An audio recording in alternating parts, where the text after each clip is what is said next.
¿Qué tal? Muy buenos días, bienvenidas y bienvenidos a una emisión más de Ciencia en Sábado. Agradecemos a quienes nos acompañan de manera presencial aquí en el Museo UNAM hoy, en el corazón del Centro Histórico, y a quienes nos siguen en nuestras redes sociales y en la transmisión en Facebook. En esta ocasión tenemos una charla muy interesante, Ciencia que da vida, historias de agua en Teotitlán del Valle, Oaxaca, que imparten las doctoras Karen Valencia García y la doctora Nayeli Vázquez Salvador. La doctora Karen Valencia es doctora en Ciencia en Ingeniería en Materiales por el Instituto de Investigaciones en Materiales de la UNAM, con experiencia en la nanociencia de materiales semiconductores con aplicaciones fotocatalíticas en la degradación de colorantes fármacos y producción de hidrógeno a partir del agua etanol. Ahora nos van a contar qué es todo eso, porque ya vi unas caras de duda. La doctora Nayeli tiene un doctorado en Ciencias por el Laboratorio Nacional de Ciencias de la Sostenibilidad de la UNAM, tiene experiencia en análisis fisioquímicos, microbiológicos y evaluación de riesgos. Ha participado en proyectos de investigación como el monitoreo de SARS-CoV-2 en aguas residuales de la Ciudad de México, la vigilancia de patógenos en zonas agrícolas, la evaluación de calidad del agua en contextos rurales y urbanos y la capacitación de personal técnico y comunitario. Actualmente es coordinadora de calidad del agua en el programa de manejo, uso y reuso del agua en la UNAM, Puma Agua, y también es profesora en la Facultad de Ciencias. Bueno, pues sin más que decir por el momento, le damos la palabra a las doctoras y les invitamos a que nos sigan en redes sociales, a que dejen en la cajita de comentarios sus preguntas, sus observaciones, cualquier duda, las vamos a estar contestando. Adelante. Gracias. Hola, bienvenidos a todos. ¿Sí se escucha bien? ¿Sí? Muy bien. Bueno, básicamente sí vamos a hablar de ciencia, pero ciencia con un lenguaje muy amable y más que nada vamos a contar una historia. De eso se trata. Así que, para empezar con la historia, déjenme las paso, pero creo que no me obedece. ¿Está apagado? Ah, ok. Ahí está. Ok, para empezar con una historia tenemos que saber quién es el protagonista. Aquí quien se va a llevar las cámaras va a ser el agua. De eso vamos a hablar hoy. Y para eso, pues vamos a conocerla. El agua, sabemos que es un recurso hídrico, ¿sí? Y dependemos 100% de él para poder sobrevivir. ¿Te bañaste? Te bañaste, necesitaste agua. ¿Lavaron sus trastes? Sí. ¿Se lavaron la boca? Algunos sí. Necesitamos agua para trastes, bañarnos, lavar ropa. Absolutamente piensa en su día, ¿cuántas veces necesitamos agua para ir al baño? Imagínense qué pasaría si un día nos dicen no más agua. Se vuelve un caos la humanidad. Y no solo nosotros, todos los seres vivos necesitamos agua, así que por eso es la estrella de esta historia. Sabemos que es un recurso que es limitado. Si nosotros vemos las imágenes satelitales, nos conocemos como el planeta azul. Y entonces me pueden decir, Karen, entonces ¿por qué tanto alboroto si estamos llenos de agua? Bueno, pues resulta que esa agua es salada. Solo el 2.5 de toda el agua del planeta es agua dulce. Y de ese 2.5, imagínense cuántos millones de personas somos y cuánta agua utilizamos. Y desafortunadamente mucha de esa agua está sumamente contaminada. ¿Contaminada con qué? En toda la historia, bueno, ya les presenté a la estrella, que es el agua, pero también siempre están los villanos. ¿Y los villanos, quiénes creen que sean? ¿Los contaminantes? Somos nosotros. Muy bien ahí atrás. Somos nosotros. Los villanos en este caso somos los humanos, que contaminamos todo el tiempo el agua. Estos se llaman contaminantes emergentes. Emergentes es porque acaban de emerger, básicamente. Pero no son tan nuevos como pensamos. Hemos usado mucho tiempo este tipo de contaminantes, pero recientemente se han detectado. ¿Por qué? Porque ahora lo usamos más y dos, porque la tecnología ha avanzado en su detección. ¿Qué tipo de contaminantes? ¿Fármacos? ¿Qué pasa con los fármacos? ¿Cómo pueden llegar hasta el agua? Pues resulta que cuando nos enfermamos o nos duele la cabeza o algo, nos tomamos un paracetamol. Y el paracetamol es de los más amables. Resulta que cada que tomamos una pastilla, aproximadamente el 60% lo absorbe el cuerpo y el 40% lo desechamos en pipí, orina y sudor. Y ese es el mejor. Resulta que cuando nos da una enfermedad que requerimos un antibiótico, hay antibióticos que solo absorbe nuestro cuerpo el 2% y el resto, el 98% de la pastilla se va en pipí, en heces y sudor. Y todo eso va a parar al caño, ¿no? Al drenaje, fosas sépticas. Bueno, por ahí los fármacos.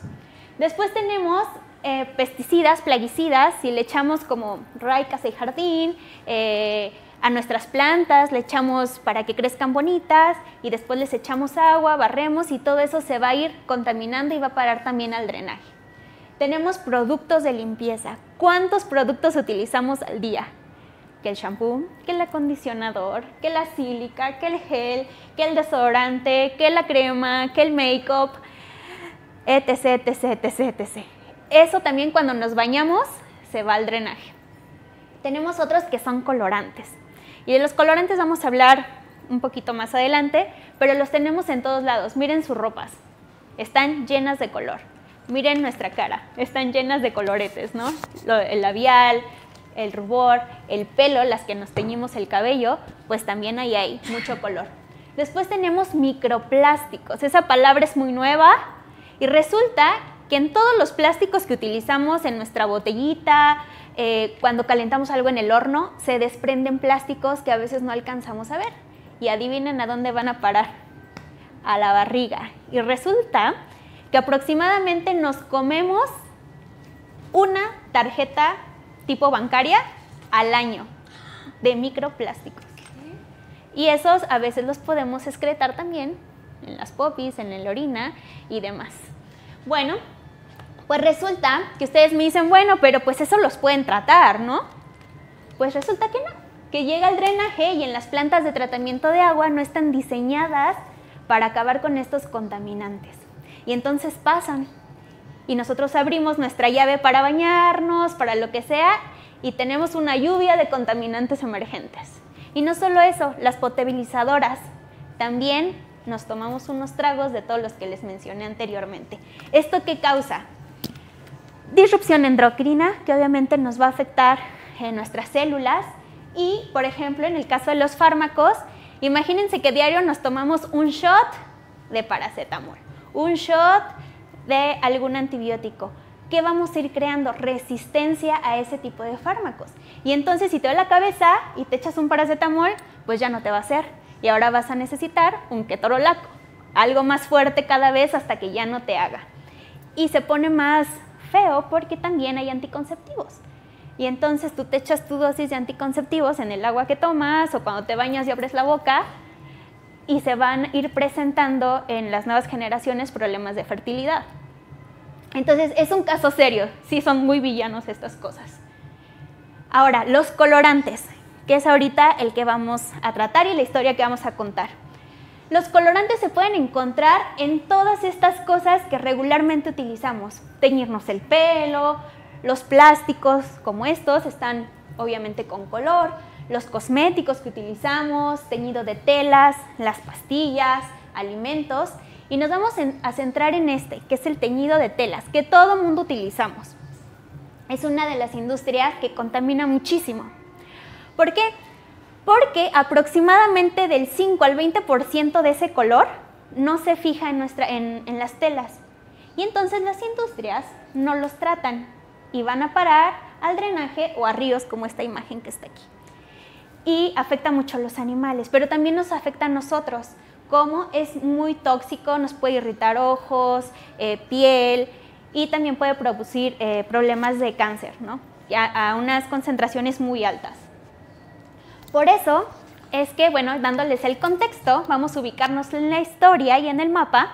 Y quiero contarles esta historia que se lleva en Teotitlán del Valle. Teotitlán del Valle es un lugar que está muy cerca del centro de Oaxaca, como pueden ver ahí donde está el avioncito. Ese es Oaxaca y Teotitlán está como a unos media hora, 40 minutos, depende si manejan rápido o no. Y Teotitlán del Valle se caracteriza por ser un pueblito muy pintoresco, donde la economía principal es el teñido de telas para hacer tapetes artesanales. Y la economía se basa en eso. Es súper bonito, pero lo hacen muy artesanalmente. El problema con esto es que cuando tiñen este tipo de algodón, porque lo hacen artesanal, desde el algodón, teñirlo naturalmente con la cochinilla, con plantas, etc., quedan aguas residuales. Las aguas residuales son las que están arriba y si ven, tienen todavía mucho color. Y esas las tiran en fosas sépticas, las tiran al drenaje y todo eso se va contaminando. Las fosas sépticas literal son hoyos en la tierra que tienen diferentes capas como de grava y demás para que no se vayan las heces grandes, pero al final de cuentas terminan en la tierra y todo el agua se va escurriendo hasta el subsuelo y cae a los manantiales. Así que cuando escuchen esa agua de manantial, rico. Del drenaje, pues como les dije, van a las plantas de tratamiento de agua y ahí no son aptos para tratarlos. No hay la tecnología todavía para tratarlas. Pero ahí va la parte buena. En toda historia hay un salvador. Regularmente los conocemos como príncipes azules, pero ellas son unas princesas oaxaqueñas. Ella es Shani y Rosita. Ellas dos ganaron el Premio Nacional Juvenil del Agua el año pasado. Y eso lo ganaron a nivel nacional. Y después se llevó una competencia a nivel internacional y fueron galardonadas con el segundo lugar y fueron premiadas en Estocolmo. ¿Por qué? Porque ellas estudian en Teotitlán del Valle y se les ocurrió hacer un filtro que ayudara a su comunidad. Como les dije, es el primer trabajo que sostiene esta región, entonces hay muchas personas que se dedican y viene de generaciones. Ellas, ¿qué hicieron? Hicieron este filtro. Este filtro es grava arena para agarrar el algodón, las partículas muy grandes. Después viene carbón y algodón. El carbón y el algodón nos ayudan para absorber. Hay dos diferencias. Absorber es como si te tragaras algo, lo absorbes, se hace parte de ti. Y la absorción, voy a poner un ejemplo un poco feo, pero lo van a entender. ¿Han visto esas como tiras para que las moscas se queden pegadas? ¿Sí las conocen? Bueno, la tira no se come la mosca, se le queda pegada en la superficie. Eso es absorción, ¿ok? Solo te quedas pegada. Resulta que si hay muchas moscas, ¿qué va a pasar? Toda la tira se llena y va a llegar un momento en el que ya no cabe ni una mosca más y ya no va a funcionar. Eso mismo hace el carbón y el algodón. Absorben la superficie al colorante, pero llega un momento en que se llena y ya no sirve, ¿no? Después sigue grava y arena para agarrar las partículas del carbón que se vayan y nuevamente carbón, acerrín y algodón, que son absorbentes. Y claro, que el color se queda atrapado, pero llega un punto en el que ya no funciona y hay que cambiarlo, ¿ok? Esto trajo algunas áreas de oportunidad porque el proyecto ya funcionaba. Si ven, voy a regresarme. Si ven, después de este proceso lo pasan aquí.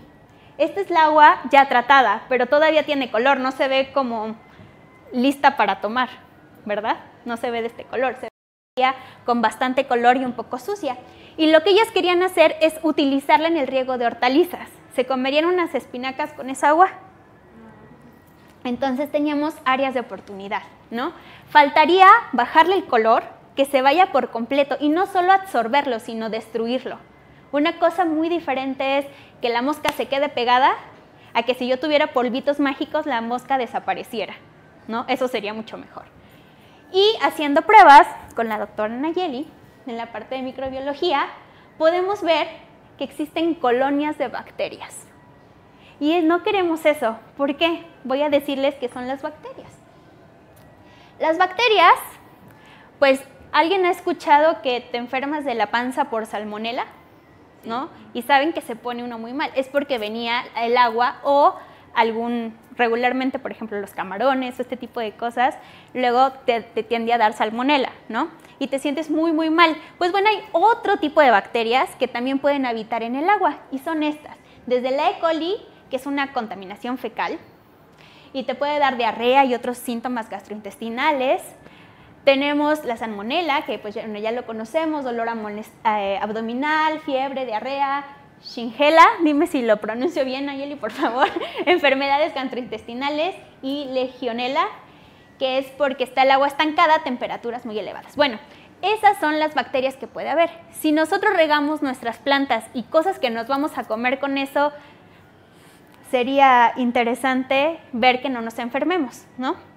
Entonces no era apta para lo que ellas querían hacer. Y como en toda historia, siempre necesitan refuerzos, ¿ok? Y esas somos Nayeli y yo. ¿Qué hacemos de metiches en este proyecto? Si era de Rosita y Shani, pues bueno, yo, como ya les dieron mi background, soy investigadora, me dedico a hacer y sintetizar materiales que justamente son muy chiquititos, se llaman nanomateriales. Es decir, si yo agarro una sola partícula de ese material, son invisibles a nuestros ojos.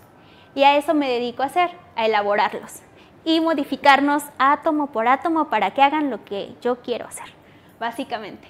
Y estos materiales son muy importantes porque imagínense que les encanta comerse la luz.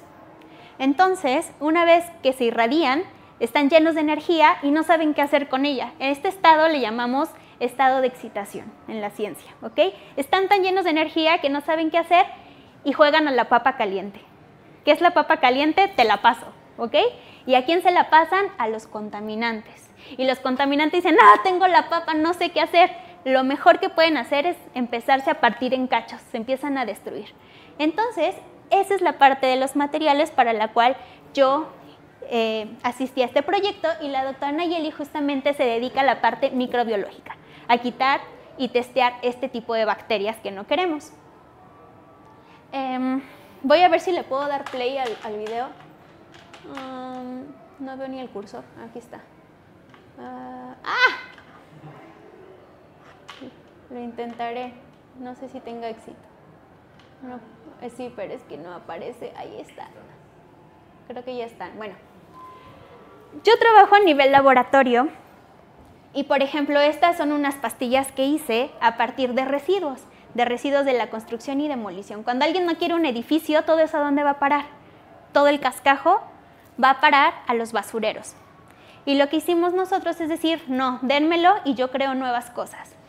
Con ese creamos un nuevo cemento y ese cemento le metí estas nanopartículas, estos materiales que sirven para limpiar el agua. Y la ventaja es que yo los puedo hacer como un edificio, como una pastillita, como una bolita, como una caja. Pueden adquirir la forma que sea. Pero si lo iba a llevar a una zona rural, pues no me iba a funcionar. ¿Por qué? Porque ellos van a depender 100% de mí. Tenía que ingeniármelas para ver un material que sea natural y que hiciera algo más o menos como lo que están viendo aquí. Este es un colorante que se llama índigo carmín. Lo usas tú, lo usan los de allá atrás, porque es un colorante que da el color azul a los jeans, a todas las telas. Y es muy contaminante. Como pueden ver, en menos de 5 minutos logró poner el agua completamente transparente. Esta es la pastillita, la que está aquí, y solo bastó con agregarla. Y con la luz que tenía de un cuarto como este, logró hacer todo el trabajo. Desafortunadamente, esta tecnología no se las podemos llevar a una zona rural.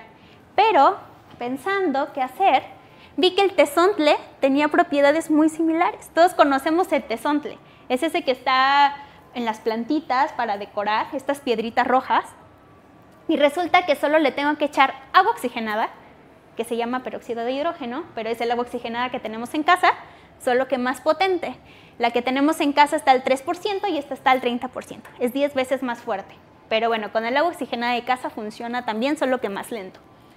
¿Y qué hicimos? Bueno, vamos a hacer unas pruebas donde ponemos el tezontle, el colorante y un poquito de agua oxigenada. Y la magia empieza a surgir. Estas son las pruebas pilotos que hicimos. Como les dije, en Teotitlán tiñen todo a través de colores naturales. Este es el pericón y da el color amarillo-naranja, y este es el índigo carmín, que viene de esta planta que se llama Indigofera tinctoria, ¿ok? Esta es la imagen de antes del proceso y después del proceso. Como ven, se ve completamente transparente.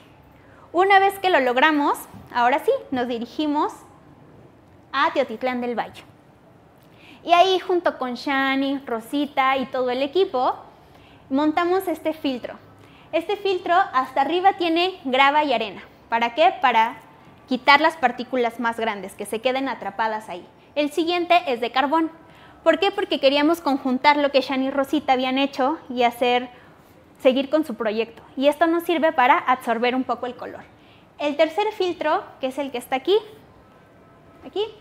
ese es el de tezontle.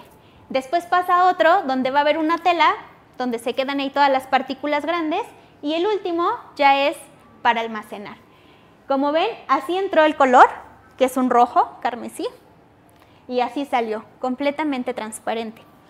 A eso le hicimos también pruebas microbiológicas, y podemos ver que a la entrada de por sí ya venía muy contaminada el agua, y se formaron estas colonias de bacterias. Y el agua que salió del proceso del filtrado quedó completamente libre de bacterias. Entonces, lo logramos. No solo no tenemos color, sino ya está libre de bacterias. Y el pH, que es importante, que te dice qué tan ácido es algo o qué tan básico, pues también el pH 7 es que es algo neutro. Y la neutralidad nos gusta. El agua regularmente tiene un pH de 7. Entonces, logramos limpiar muy bien el agua en conjunto. Estas son buenas noticias porque se puede usar para regar las hortalizas ahora sí. Y no solo eso, les podemos ofrecer este tipo de tecnología a los mismos artesanos. ¿Por qué? Porque ellos desechan su agua, la ponen en el filtro, sale el agua y la vuelvo a usar para el proceso de teñido. Y es un círculo, pues digamos que cerrado, ¿no? Aparte, Teotitlán del Valle es un lugar donde no hay mucha agua, es muy seco. Entonces, esto es algo muy bueno para la comunidad.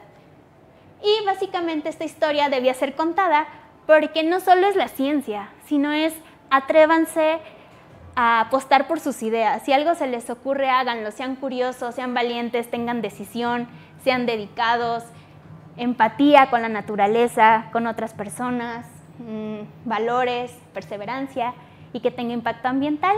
Y al final, seguramente si tienen todo eso, tendrán éxito.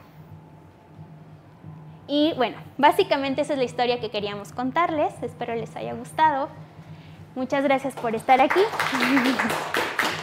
Vamos a tener un taller justamente del agua. Si traen agua de sus casas, de algún lugar, podemos probarla. Si quieren probar, incluso si traen agua de beber, se va a poder probar. Y eso lo va a impartir la doctora Nayeli. Muy bien, antes de pasar al taller, me gustaría preguntarles si alguien tiene alguna duda, algún comentario. Ok, por acá hay una pregunta. Hola, doctoras, buenos días. Soy Hola. la señora Magdalena Cruz. Oye, yo una pregunta. Sí. A pesar de que son todas cosas naturales, ¿también nos afectan a nuestro sistema? Que venga de las plantas y eso. Sí. No siempre lo natural, cuando escuchamos natural pensamos que es compatible con nosotros, pero hay muchas cosas que son naturales. Por ejemplo, el exceso de zinc, de cadmio en el cuerpo te puede provocar cosas muy malas, ¿no? Todo en exceso puede ser tóxico, todo, incluso la comida, incluso algo que puede ser muy sano, el zinc, el hierro, ¿no? Todo en exceso puede ser malo. Y desafortunadamente, por ejemplo, estas cosas que son naturales llevan un proceso extra, ¿no? Para sacarles el color, para que puedan sacar todos sus colorantes, estas moléculas pigmentantes, llevan un proceso. Y eso probablemente no es compatible con nuestro cuerpo. De hecho, la medicina surgió de cosas naturales, ¿no? O sea, la ciencia suele estudiar la naturaleza. Y sí, hay compuestos que no porque vengan de la naturaleza significa que sean compatibles con nosotros. De nada. No sé si alguien más tiene alguna duda por acá, pero muy bien, adelante. Buenas tardes, doctora.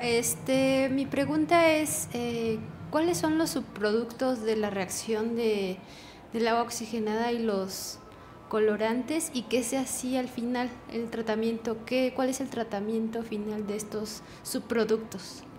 Bueno, subproductos, no seguimos los subproductos como tal de degradación, porque como les contaba, la molécula se puede ir partiendo en cachitos, ¿no? Ya está muy estudiado que el agua oxigenada con la luz se descompone, por eso regularmente vienen frascos que son cafés, casi siempre. Si tú la dejas en luz, empieza a formarle unas cosas que se llaman radicales.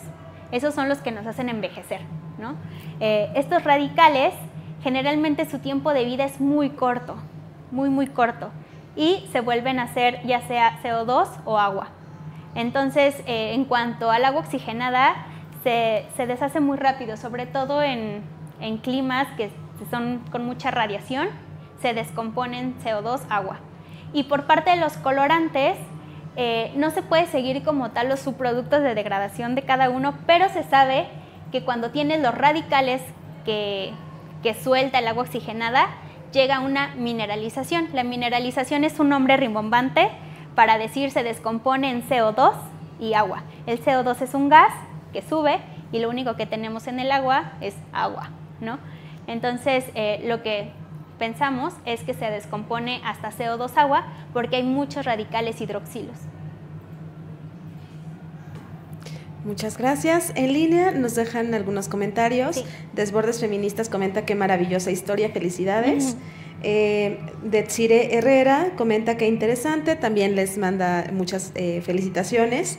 Y Beto Hernández nos dice, buenas tardes, qué interesante pregunta, ¿este filtro sirve para cualquier tipo de agua contaminada? ¿Es posible hacerla potable? Bueno, para potabilizarla creo que tiene que pasar muchos más filtros, más estudios, porque es diferente un agua que vamos a querer para riego, un agua que se va a utilizar a lo mejor solo para limpiar y un agua que vamos a utilizar para beber. O sea, tiene que cumplir ciertas normas que marca la legislación, ¿no? Y tienen que ser muchos parámetros medibles. Se podría llegar a eso siempre y cuando cumpla esos parámetros. Tendríamos que hacer estudios mucho más fuertes y ver si es necesario aplicar otro tipo de filtros como membranas o algo así. Muchas gracias, doctoras. Si nadie más tiene un comentario por acá, cerramos esta parte de la transmisión y antes quisiéramos darles un reconocimiento a ambas por su participación por parte del museo. Muchas gracias. No sé cuál es tuyo, pero son dos. Gracias. Te toca.